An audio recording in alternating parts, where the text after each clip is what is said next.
September isn't just back to school season. If you're serious about building wealth, it's the new January. Forget waiting until December or next year to get your financial house in order. We're talking Roth Conversions, turning pre-tax dollars into tax-free growth, locking in today's tax rates before the government raises them down the road, especially when 24% of Social Security is going to run out around 2030. And while we're at it, tax loss harvesting, strategically realizing losses to offset gains and cut your tax bill. I mean, these aren't just small adjustments. They're power plays that can pay off for decades. September's the moment to get ahead right now. Make smart moves and start the year ahead of the crowd. Wait too long and you'll be paying the price down the road. Act now and you win. So let's bring in our next guest. Who's used to winning. Please welcome to the show, Craig Bolanos. I said Bolanos. I apologize. It's Bolanos. Make sure I get that right for the future. Craig, thanks for being here.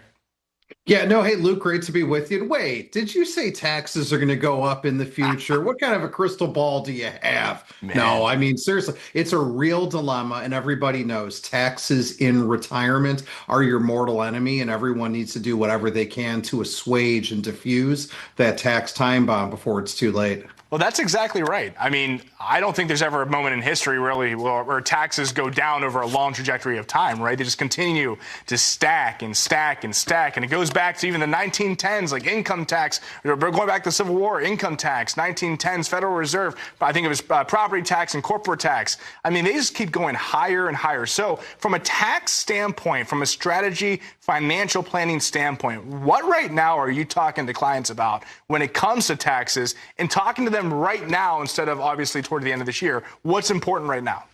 Well, I think the viewing audience just needs to know the truth. And the truth is we have an age wave demography problem, and we are writing checks that, our country just can't cash. So what does that mean? We're going to find creative ways to raise revenue in the future. And if you want to protect yourself from those revenue raises, which are called tax increases, it starts with taking care of your own. And that's why when we get into the fall, into the fourth quarter, if you haven't been doing, you absolutely owe it to your future self to start looking at Roth conversions, where you take some medicine today in order to have tax-free dollars tomorrow. And I think it's very unique, it's very personal, but the best time to do it, as always, Luke, is when markets are either depressed or we get to the end of the year.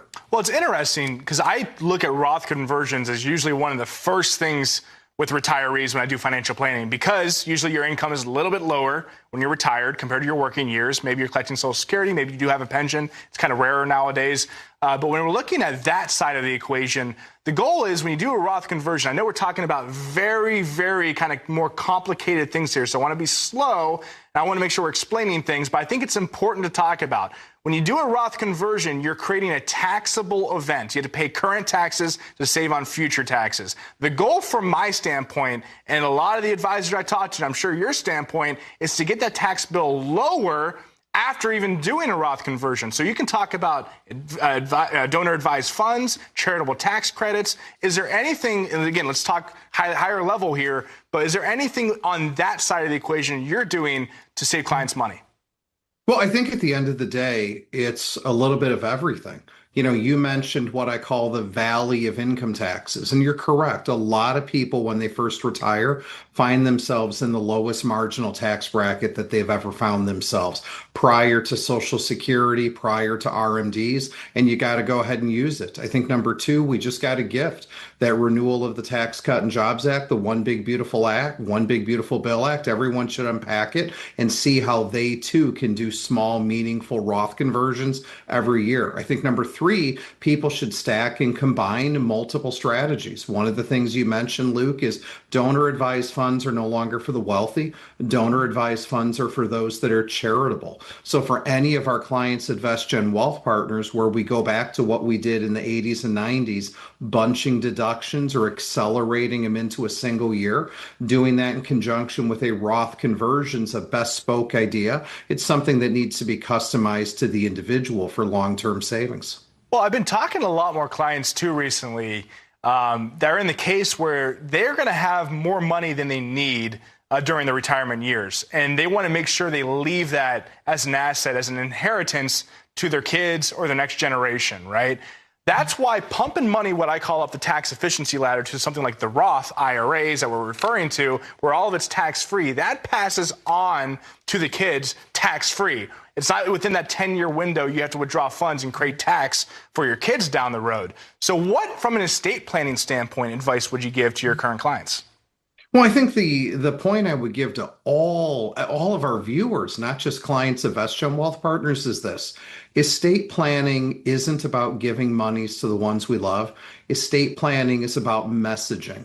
And the core message should be putting the ones we love in a position to be successful. And that's going to mean different things to different people, but certainly taxes are a part of that. Because I tell all the clients, either you decide how the money is going to be spent or the government's going to legislate it for you. And I think for all of us who have worked hard to create that through which we want to have some control and influence in it. And that's why the synergy of all these strategies coming together for year-end planning resonates with families across the country. Real quick, if you have a big gain in Palantir or NVIDIA, you rode the wave up, and you have a big capital gain, how would you approach tax loss harvesting as we head into the end of this year?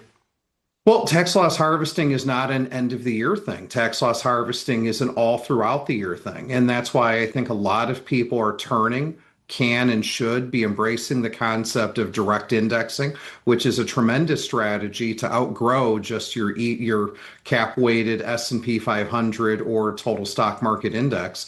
But away from that, I just want to make sure that everyone's paying attention to the subtlety of what you're suggesting.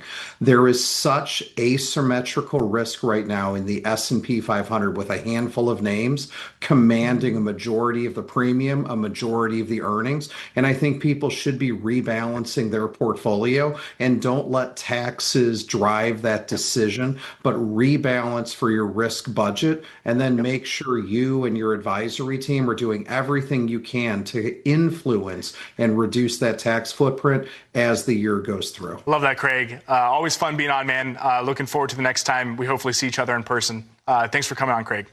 Good to see you.